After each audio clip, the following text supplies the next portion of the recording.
अस्सलाम वालेकुम, welcome to our channel VD voice of drama. इश्क पे परवाह किस्त नंबर 13 में आप देखेंगे जन्नत फूफो के आने से खुश नहीं होती। फूफो उमर को पैसे देती है कि मेरे आने से खर्चा बढ़ गया होगा, मुझे लेने भी आए हो, पेट्रोल खर्च हुआ है, पैसे रख लो और मैं शर्मिंदा हूँ यहाँ आकर तुम दोनों को डिस्टर्ब किया।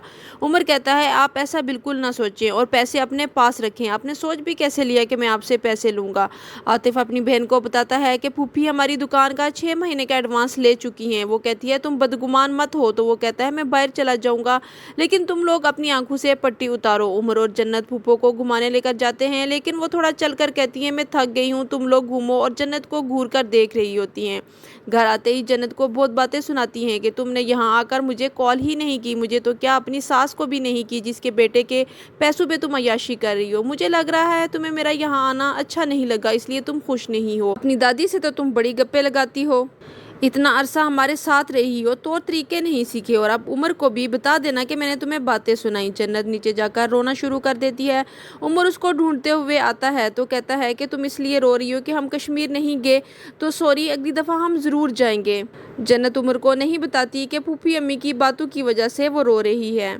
दादी को पता चलता है जन्नत वापस आ रही है तो वो वहाँ जाने का कहती है, जिस पर जन्नत के पापा कहते हैं कि आज नहीं, आप कल चली जाना, लेकिन वो कहती हैं कि मैं आज ही जाऊंगी, जन्नत मुझे देखकर बहुत खुश हो जाएगी। जन्नत फूफो और उमर के साथ घर पहुँचती है तो दादी को जन्नत कुछ परेशान लगती है। वो अंदर कमरे में आकर पूछती हैं तुम मुझे खुश नहीं लग रही, तो वो दादी को मुतमईन कर देती है कि मैं बहुत खुश हूँ और उमर मेरा बहुत ख्याल रखते हैं। लेकिन उमर की फूफो को दादी का आना बिल्कुल अच्छा नहीं लगता। सुल्तान की माँ अपने शोर को बता रही होती है कि सुल्तान की हरकतें मुझे कुछ ठीक नहीं लग रही। मैंने उसे फोन पर बड़बड़ाते हुए सुन लिया कि जिस दिन वो मेरे सामने आ गई मैं उठाकर ले जाऊंगा। तो उसकी माँ उसे बहावलपुर लेकर जाने का प्लान बनाती है। जन्नत खाना खाने से इनकार कर देती है। उमर उसे कहता है आराम कर लो, फिर खाने के लिए आ जाना, और तुम्हें एक रिक्वेस्ट करना चाहता हूँ कि तुम किसी को ये मत बताना कि फूफी अम्मी हमारे पास मरी आई थी। वो पहले बहुत शर्मिंदा हैं, उन्हें मुझ पर भरोसा है और मुझे तुम पर भरोसा है कि तुम किसी को नहीं बताओगी। दादी जन्नत से मिलकर आती है, रो रही होती है कि जन्नत खुश नहीं। जन्नत का भाई दादो से पूछता है कि उदास क्यों हैं, तो वो टाल देती हैं।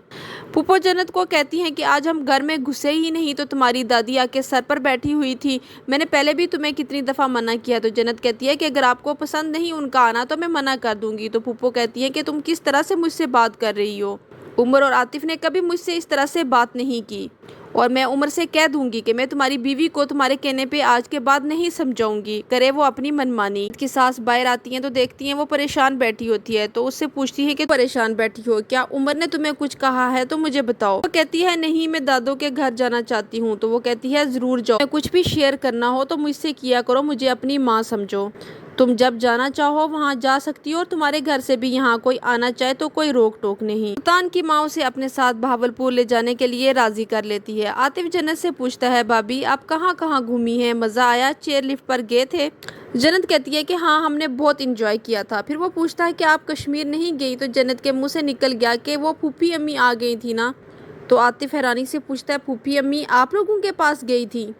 यह ख़त्म होती है किस्त नंबर 13। किस्त नंबर 14 देखने के लिए हमारे साथ रहिएगा। Keep watching and don't forget to subscribe our channel. Take care, अल्लाह हाफिज़।